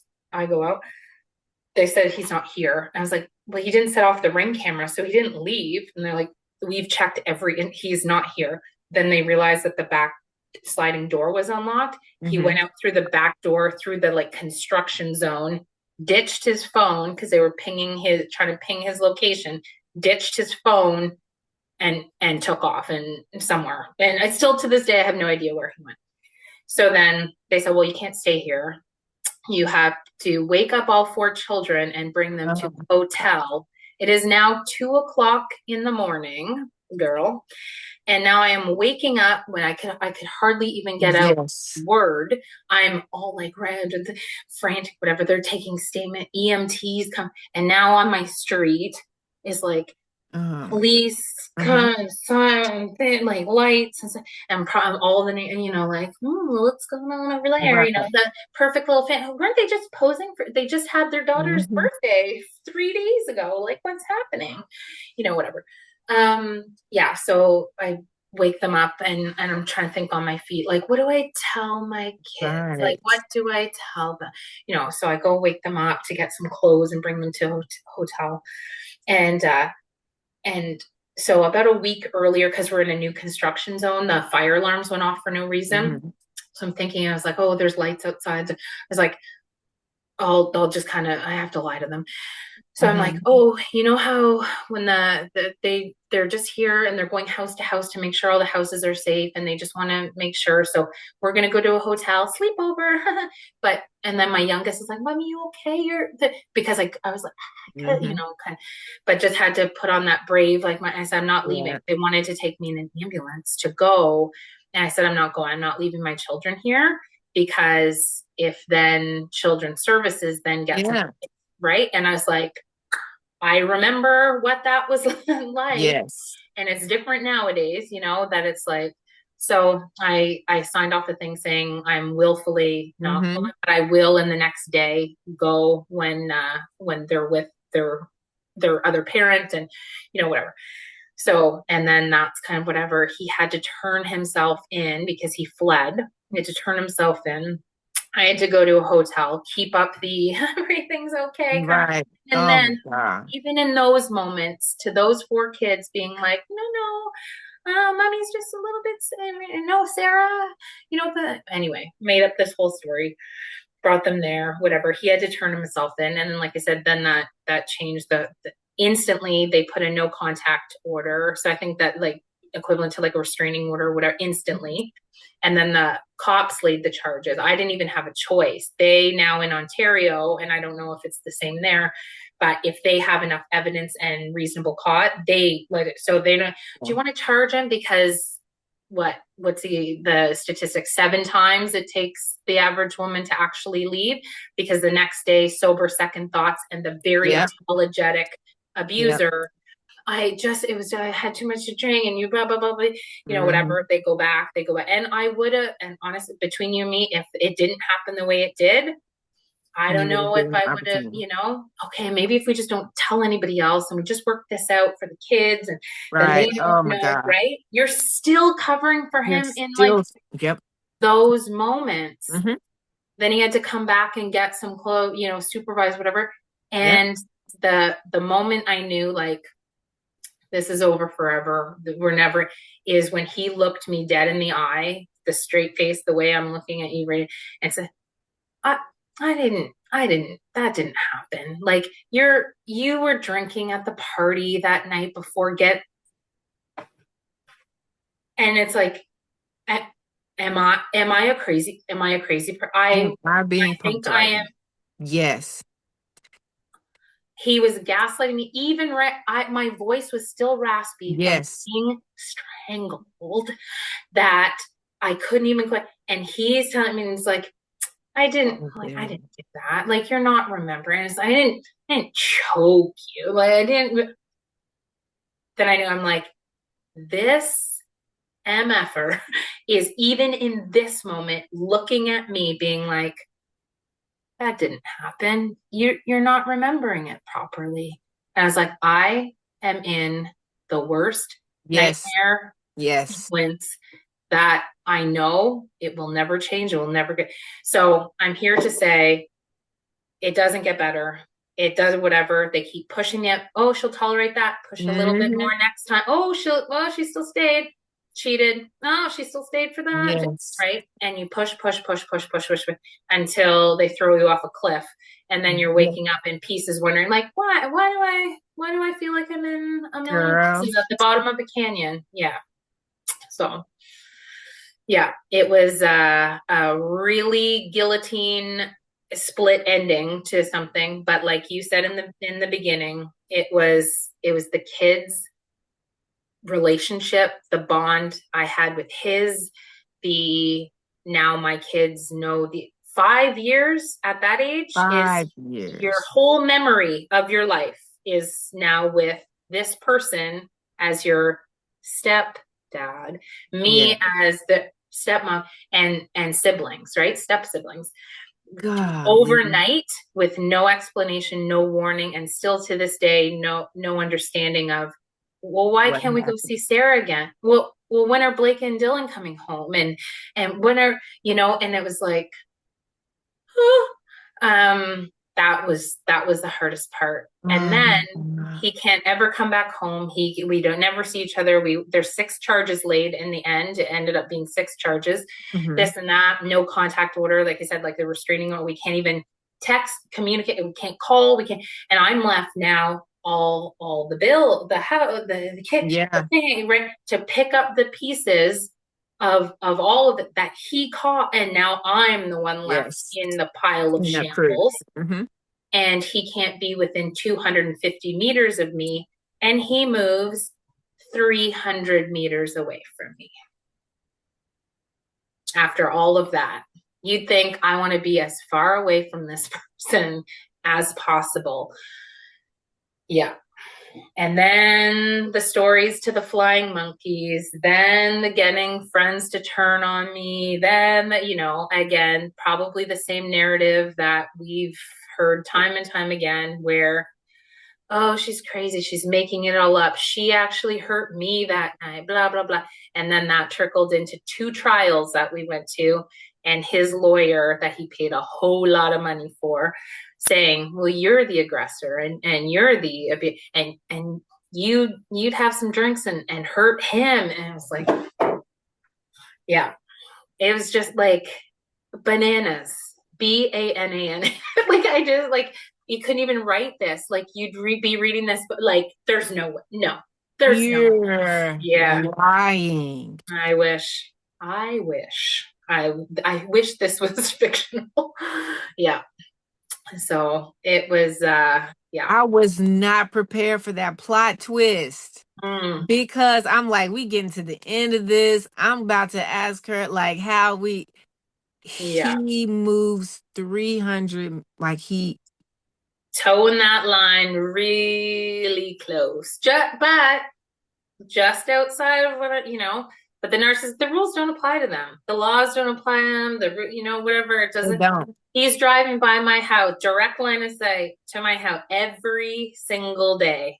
When he leaves his house, when he comes to, I could throw a softball. I've got a pretty good arm. I could throw a softball into his front yard from my house. So yeah, there was that for the following 8 months until me and my boys packed up, found a new place, moved, whatever. Because I then couldn't afford the rent and the bills on this huge expensive rental that I never signed up Mhm. for by myself. And the landlord doesn't care that this all went down. They just don't want their money. So So you couldn't use, like, because in some cases I thought that you could use the court documents, the police reports, and all that to break the lease. But of course, I mean, I still get it because they're like, they don't care. Like, who's gonna? You're in this right. contract. Did they? Was it a hard move, like a hard lease to get out of, or were they kind of like, The good thing was both of our names were on it. So he mhm, ended up being liable for half the rent for all of the months that I ended up staying after he was removed from the house. Because the other thing, too, it's the dead of winter in Ontario, Canada. I have 2 young boys. I'm working full time. And I can't just pack up and move yeah, to a new place the next month. I'm recovering physically. I had to take time off work, whatever. Luckily, my work I had leave. I could, do it. And there's actually in Ontario, there's actually domestic abuse leave that you can take if you have the right, which was integral into me being able to take the time off that I needed, get counseling, so, whatever. I had to go to the hospital, do all that paperwork, pictures, things, statements, and it was just like this non-stop. Yes. And like, as the victim, you're like put through the ringer, and you are not believed, even with all the receipts, nobody else was in that room. And again, at trial, being re-traumatized, listening to my 911 call and still being told, well, you're the one that, do you remember that thing that you did back when you were like 21 or whatever? It was like, what does this have to do with history? Yes. Right. Like to discredit you, to make, I said, so now I can also say, I was like, now I see why most victims don't come forward. Because if anyone that's not as strong as me, that didn't had to go through that I was like, no, I'm not it's sitting like, why am I now having to fight your attorney when I've spent months or years having to fight or withstand or endure I fought my whole life, and now I have to fight but being in the same courtroom for 2 straight days on the stand, in the same room as your abuser, glaring at you. Right. Just to this high page, attorney says, you're there, blah, blah, blah, and I'm making up all these fake scenarios to try to catch it. Yeah. I was as cool as getting, whatever.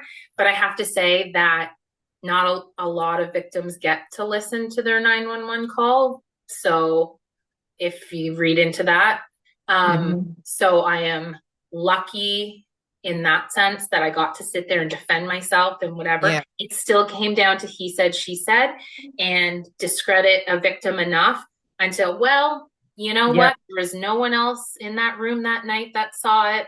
So we can't, and it was just, And it's almost like, I mean, I on the one hand, I get that you have to do your job, but it's like, you truly, surely you don't believe this. Like, for you to be coming like at this, we've got medical examination, police reports, we've got 911. Like, there's clear evidence. You listen to that call and you're telling me that girl on that call is making that up. I said, I deserve an Oscar, because that is the most traumatized victim who can't, like, this just happened, whatever. Pictures, document, statement, ring camera of you stumbling into, you fleeing the scene. Again, what innocent person would do that? You'd stick around being like, she's been drinking, she's crazy. I wasn't. I was sober. I just got to the bar. I had to drive home. Like, it's just all that. And it's still like, beyond a reasonable doubt is so hard to prove in these things. And then 18 months leading up to it to prep for it to get, whatever. But luckily the Crown attorney, which I think is a district attorney in the state, where it's like the Crown attorney represented me and you have someone assigned to you. And I didn't have to spend a cent. They actually compensated my time, where I knew he was about $100,000 deep in all said and done, 2 trials, 2 years worth of stuff. But again, they'd rather change victims than be held accountable. They'd rather spend $100,000 trying to show that you're the liar, and right, instead of just taking accountability. So, like you said, and then it's just rinse, repeat, and right back to the next one. Who the day after trial, I got sent, oh, he's in a relationship with the day after trial. Poor girl. You need to get through that part. Single mom, 3 young kids, 1 young daughter. And I was just like, you know what? I can't save them all. I'm not going to be that like, hey girl, she's not going to believe me anyway. I wouldn't have believed anyone reaching out to me back in Prince Charming days. Be like, are you crazy? My favorite artist just cameoed me, he could, whatever.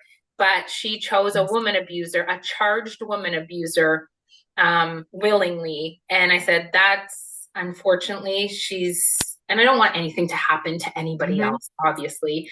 And there's children involved, and I'm a mom first before anything. So I'm like, you know what? All I'm going to do is reach out to the dad of those children. Here is the physical information. Do with it what you will. I don't want him. I don't care. I will never see or speak to him. I'm not some bitter ex that's like, Right. she stole my man. I'm not. Right. I'm just as a dad, a mom to a dad. And if I would never want my three young children Oh. as the other parent. When you're talking about sigh of relief, Mm-hmm. they're in good hands at the other house, blah, blah, blah. She's now dating a charged woman abuser Right. who nearly took his ex's like I'm gonna not be okay with and put things in place so that my children aren't around that person. Right. But I'm not Period. reaching out to her his friends. No, At all. that is not I can't, because then where does it end? Okay, well then it's two friends, then it's three, Mm-hmm. and he's already done his flying monkey business where they all have heard. Yep. Oh, I've already heard what happened. Like you don't have. Mm-hmm. Yeah, yeah. So yeah. Something that you brought to my attention when you're talking, because I didn't, luckily for me, because his ego is so inflated and he has so much pride, he didn't show up to the divorce reading, right? So basically anything that I put in there. So he was allowed supervised visitation once a week. Doesn't show up for that either because it's out of his control, right? He can't control that and he doesn't like And that. parenting really is cutting into my wheeling other women. So Correct. Not even parenting, but just sitting down and having to look and talk and pretend to be interested for 3 hours with the seeds of me. no. Anyways, you brought to my attention in the trial though, not only is the person who's on trial having to sit through relive, because you're not healed yet if you're able to get a trial and you're going through the trial. So your wounds are freshly open and now someone is taking a rake and just digging at them. Yeah. Not only is that happening, but now, as you just pointed out, the attorney of the Harpo is doing everything in their power to hop on board their wagon and further abuse you mentally by trying to manipulate you into believing that you really are crazy now in front of other people. Because like you said, they're able to put on the I'm calm, cool, and collected in public. And the attorney or whoever is going to poke at the victim at the time, and that victim explodes. Yeah.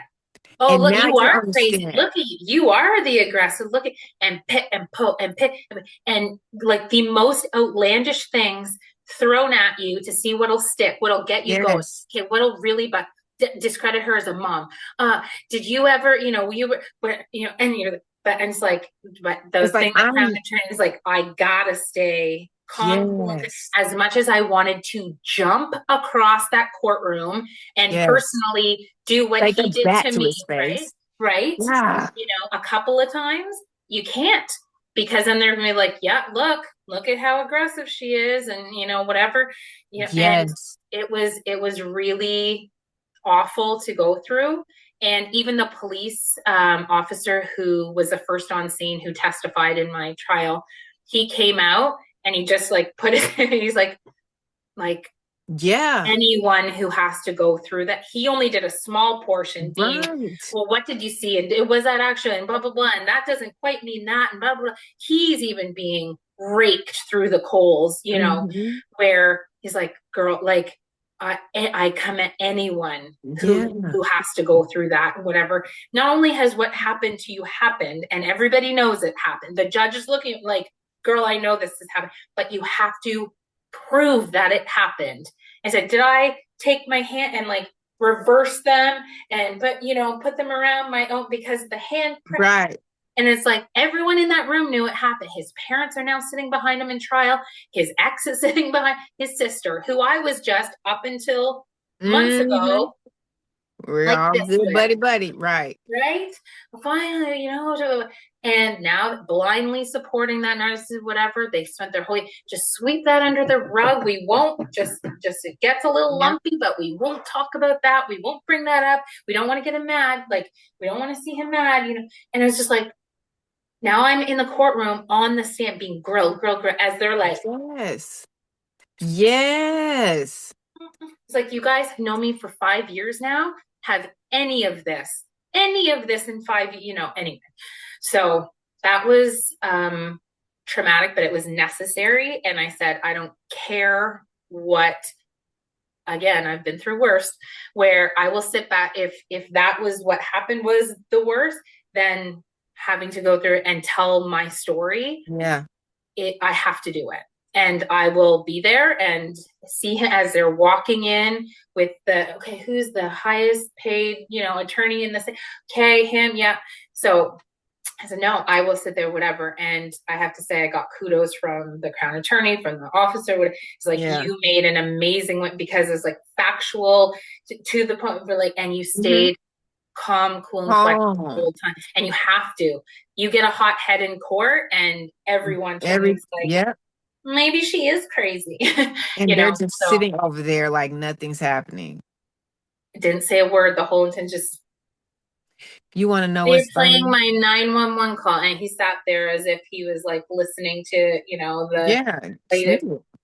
like, no, everyone else is bawling bawling, and it's like ice, and then it's like, well, ice cold black heart is in that, but so again, he doesn't care. He doesn't care. Play it 3 more times. I don't care. Just like, can we wrap this up and I want to announce my new relationship. Can we get this over with? God, I want to tell everyone how awesome my new girlfriend is compared to you. And that was like, that's what it sort of ended up, being. But justice was served, even though it wasn't exactly what we would all, it was. He was still charged. He was still this, the no contact order. Did he go to jail though? No. Because strangulation is attempted murder. Yeah, the system is very broken. And when you look into Ontario law versus anywhere else, if I kicked a dog on my walk, I would be thrown in jail. And minimum 5. Next level, right under attempted murder, is strangulation, because that can end someone's life in a minute. And that led to him being on probation, which is virtually a hand slap. Like, don't do it again. Can you promise us you're not going to do it again? Okay, cool. His life continued. He kept his job. Everything stayed the same for him. My whole life changed. Every aspect of my life changed in an instant. He went and lived with his parents for 6 months, built-in childcare, no rent, every meal. But I'm like, that's like going to Club Med. Yeah. You're actually now being rewarded for what happened. And they heard whatever version of the story. And I'm left in shambles, picking up pieces of your mess. So it was like I said, and then it's like, then the driving by, then the thing, and then, and then he's trying to contact me, and I had to report him, and then report him again, and the breaches of it's just like, because you can never start to heal and move on if you're still in the madness. Correct. And then the fake apologies, the whatever. Think about the kids. I was like, I've been thinking about the kids the whole time that we've been together. You're the only one who's not thinking, another broken, whatever. The guilt strips. Yeah. How long was he doing that? The whole stalking is what this is, for those who aren't aware. How long was he stalking after everything, and y'all split up and separated? And so it would be like 4 or 5 months. And he stayed in the house that he moved in. Down the street. Yeah. I stayed in the home as the victim with 2 kids, whatever. I stayed. He was removed by police. He was charged. Whatever. So again, the better case scenario, like it wasn't like a he said, she said, then I had to get my stuff and move. It was like, I can afford to stay here and you can't. So, it actually worked out. I got to keep all my stuff in my home. My boys stability for same house, same school, stay, and just as we kind of navigated each week kind of together. But 4 to 6 months of he thought if he messaged me on Snapchat, because it disappears, that there wouldn't be. Oh my God. But I'm smarter than the average bear, where I just took my work phone and then took pictures of all of the messages to breach him on his no contact and stuff like that, which was shocking in the second trial where I have all the receipts of everything that, because he said, I never called her, and all the call logs of the, like, I'm not an idiot, but Right. I wasn't baiting him either. I wasn't like, call me and then be like, oh, Yeah. no, I wasn't. Like, it was like no contact, but he was trying to, because he wanted me to change my story. He didn't want to get in trouble, and he wanted me to change my story and gaslight me further into, that's not what really happened. You were drinking. You don't remember what happened. But I'm like, you were blackout incapacitated drunk, and I had 2 drinks and drove because I just got there and just, like, it was this, whatever. So the whole catalyst comes to, so it happens October 1st. So we get through October, whatever. Christmas time's like, trying to still message me and things. And it was stopped there. I noticed his vehicle multiple times a day, but he was just outside the thing where he couldn't quite, but it was stalking. It was this, it was that. Yeah. Because it's like, basically like, I don't want you anymore, but almost like, I don't want you to move on or anybody else. To control you. Right. I still want to manipulate. I still want to control, whatever. Plus, I know the love and joy and the happiness that's in there. And I don't want anybody else to have that. They want you to stay broken and be broken and continue, in the cycle. So it came to January. So whatever, however many months. And I was like, I can't, and trial wasn't for, till that December. So now we're like almost a year before trial, where I'm like, I still have to do, I was like, I have to concentrate on my boys, my mental health, my physical health, my work, get back to routine, that kind of thing, whatever. And, but like everything stopped mid-January, where it was basically like, if there's one more breach, you're going to print. But even then there was a lot more chances given even then, where you're like, what if he's 300 meters away and he gets hammered one night and he stumbles down to my door, then what am I supposed to do? Or, whatever it went, and it was just like living in fear. I couldn't eat, I couldn't sleep, and I could not stop shaking. My nervous system was so shot, because I'm like, he's going to show up. Or if I go to grocery store, like, he's down the street, so he's gonna be at the same. I hated that feeling. I couldn't even go and it was summertime, like after it all had, like that summer, I was like, I couldn't even go for a walk. Every nice day, me and my boys are outside. Every nice day, we're doing something.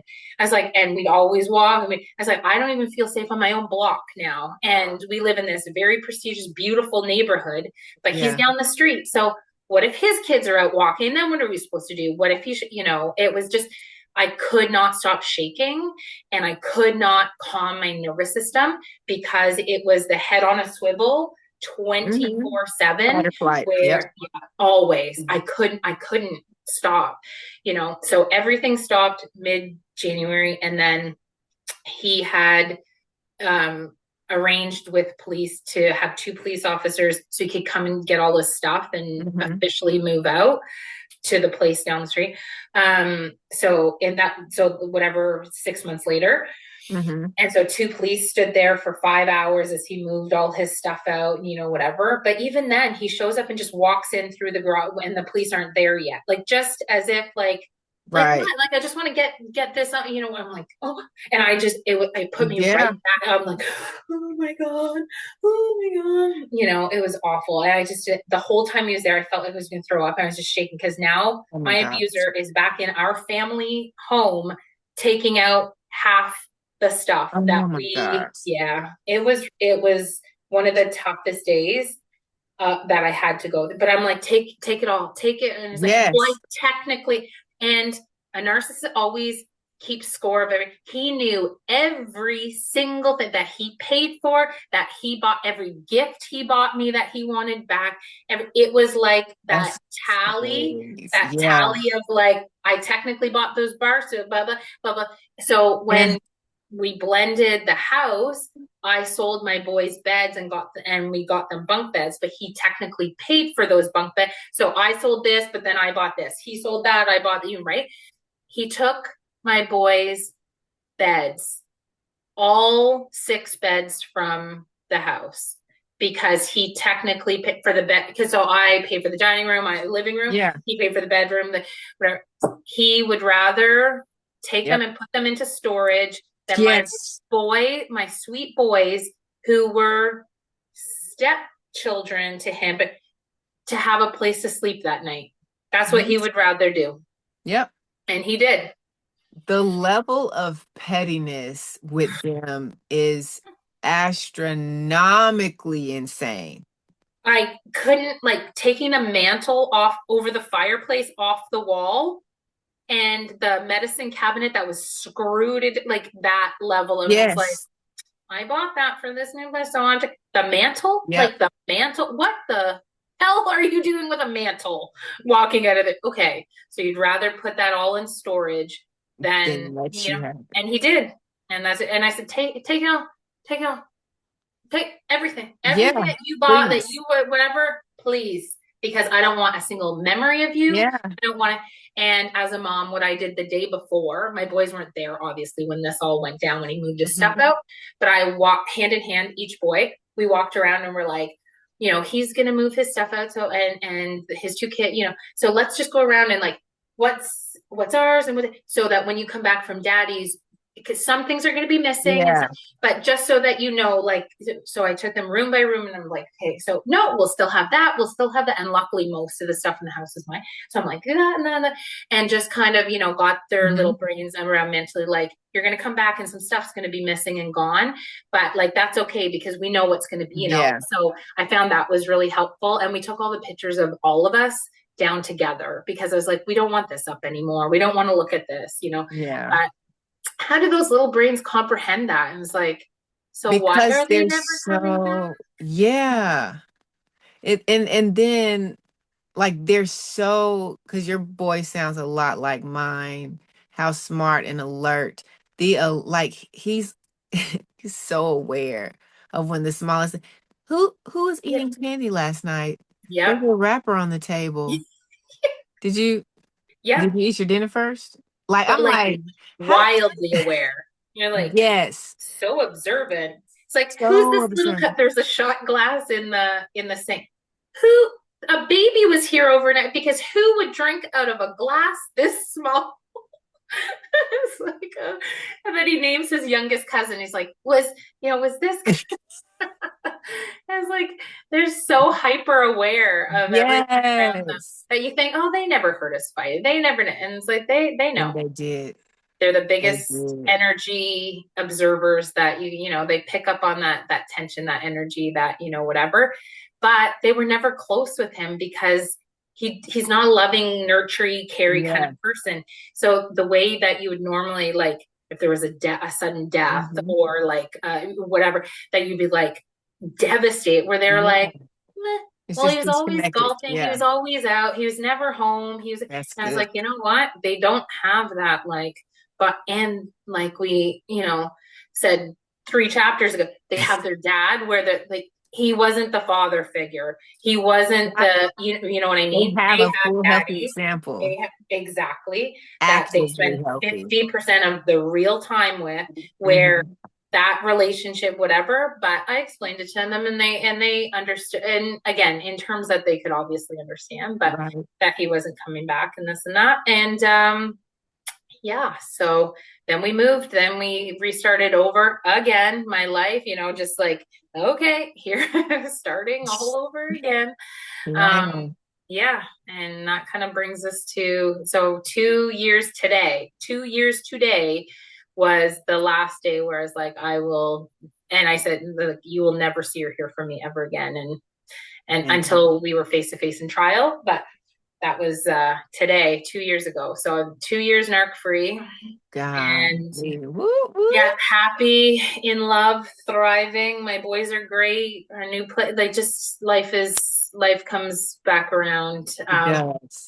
and it does get better. And I Does. hope you're experiencing some of the same, where it's like, the things smell better and the colors are brighter, and Stop, you girl, know. when I tell you, baby, what air?